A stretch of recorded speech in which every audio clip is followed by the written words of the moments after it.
Shalom, jumpa lagi dengan saya lewat channel Klava Sukacita. Pada kesempatan ini kita akan belajar daripada firman Tuhan. Sebelumnya, mari berdoa, mohon pimpinan dan penyertaan Roh Kudus. Kepadamu ya Tuhan, kami bersyukur bahwa waktu yang baik ini Tuhan perkenankan bagi kami sebagai umat-Mu dalam menjalani kehidupan kami di bulan yang ke-7 tahun 2025 ini. Kami ada di hari yang ke-30.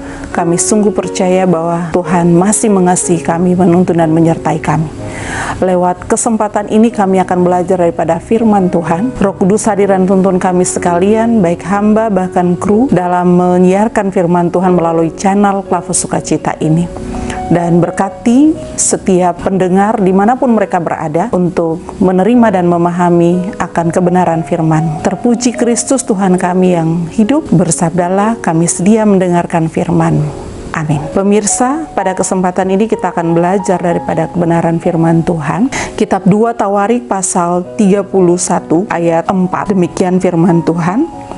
Ia memanggil rakyat, yakni penduduk Yerusalem, untuk memberikan sumbangan yang menjadi bagian para imam dan orang-orang Lewi, supaya mereka dapat mencurahkan tenaganya untuk melaksanakan Taurat Tuhan. Demikian firman Tuhan, pujian kepada Kristus selama-lamanya. Amin. Pemirsa, dari bagian firman Tuhan ini kita dapat belajar tentang kepemimpinan yang berhasil karena menghormati Tuhan. Kepemimpinan yang berhasil karena menghormati Tuhan. Pemirsa, seorang pemimpin baik di aras pemerintahan, lembaga sosial, masyarakat, sampai kepada gereja sekalipun, dikatakan berhasil apabila pemimpin tersebut menghormati Tuhan dan menaruh kepedulian kepada pekerjaan Tuhan. Pemirsa, mungkin saja pernyataan ini bisa dikatakan atau ditujukan dari bagian firman Tuhan ini melekat pada Raja Hizkia. Kalau kita ikuti perjalanan kepemimpinannya seorang Raja Hizkia, bahwa ia melakukan apa yang benar, hal baik, hal yang benar di hadapan Allah. Ia membangun atau menguduskan bait Allah. Dia juga merayakan Paskah, dan secara khusus pada bagian bacaan kita, kalau kita baca keseluruhannya, bagaimana dia mengerahkan, bahkan membagi setiap kelompok pemimpin rohani, baik para imam, orang Lewi, mereka yang bekerja dan melayani dalam bait Allah dengan kelompok-kelompok tertentu. Bahkan dia mengerahkan rakyat atau masyarakat, orang-orang yang ada di Yerusalem untuk memberi sumbangan kepada para imam orang Lewi, mereka yang bekerja di bait Allah ini. Suatu keteladanan yang baik yang diberikan oleh seorang Hizkia sebagai seorang pemimpin, suatu bentuk penghormatannya kepada Tuhan, tapi juga kepeduliannya kepada pekerjaan Tuhan.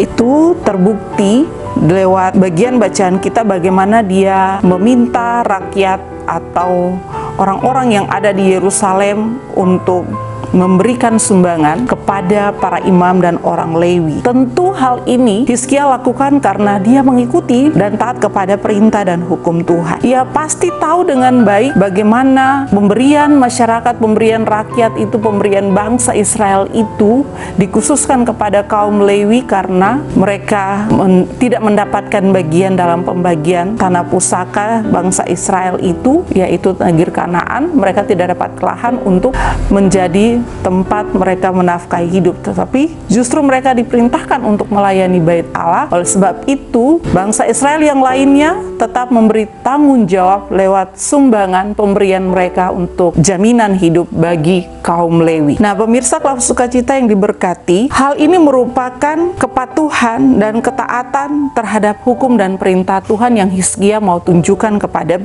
bangsa Israel atau orang-orang yang ada di Yerusalem. Dia juga memberikan contoh dalam hal menjalankan perintah Tuhan, menghormati Tuhan, tapi juga menunjukkan kepedulian dengan para pekerja di bait Allah. Nah, pemirsa Klava Sukacita yang diberkati, dari bagian firman Tuhan ini kita dapat belajar bahwa Menghormati Tuhan itu bukan sekedar saja kita yang hidup di zaman ini menunjukkannya dengan datang beribadah di setiap waktu pada rumah Tuhan, tetapi kita bisa menunjukkan bagaimana kita menghormati Tuhan, tentu saja dengan menopang pekerjaan Tuhan.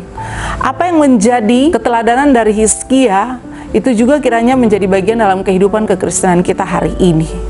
Kita tahu mana bagian untuk menopang pekerjaan Tuhan, yaitu persembahan persepuluhan. Hendaknya kita membawanya ke rumah Tuhan supaya itu dapat menopang setiap pekerja-pekerja yang melayani di rumah Tuhan. Pertanyaan bagi kita sekalian untuk saat ini, apakah kita sudah melakukannya? Dan jika kita sudah melakukannya, mari kita melakukannya dengan sungguh-sungguh, dengan tulus hati, dengan rela, karena Tuhan memperhitungkan dan Tuhan memberkati mereka yang memberi dengan sukacita.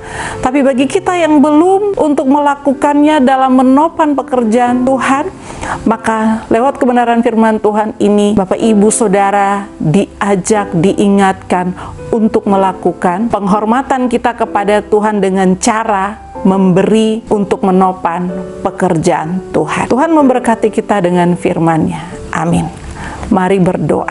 Terima kasih Tuhan, kami bersyukur karena lewat kesempatan ini kami belajar bagaimana seorang pemimpin yang menghormati Tuhan menunjukkannya dengan menaruh kepedulian terhadap pekerjaan Tuhan, dengan cara memberi ataupun menopang itu dengan menyumbangkan apa yang terbaik daripada diri dan kehidupan kami. Kami belajar dari apa yang telah diteladani oleh Hizkia dalam penghormatannya kepada Tuhan, tapi juga kepeduliannya terhadap para pekerja Tuhan dengan memberi sumbangan, memberi dukungan. Itu sudah pasti sangat membantu pekerjaan Tuhan. Biarlah kami juga yang hidup di zaman ini, kami semakin giat, semakin rela, semakin sungguh-sungguh dalam memberi untuk menopang pekerjaan Tuhan. Biarlah kuasa Roh Kudus mengingatkan setiap pemirsa Klafus Sukacita di mana saja mereka berada, supaya dapat menopang setiap pekerjaan Tuhan dengan memberi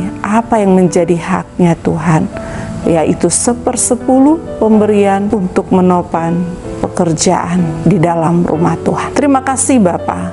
Berkati pemirsa Klafus Sukacita di mana saja mereka berada dalam seluruh keberadaan hidup mereka. Biarlah Tuhan teguhkan iman percaya mereka supaya mereka mampu dan dapat melakukan apa yang Tuhan mau lewat kebenaran firman-Mu. Terima kasih Bapa, terima kasih Yesus, terima kasih Roh Kudus. Terpuji-puji nama-Mu dari dulu kini hingga selama-lamanya. Amin. Shalom, Tuhan memberkati kita.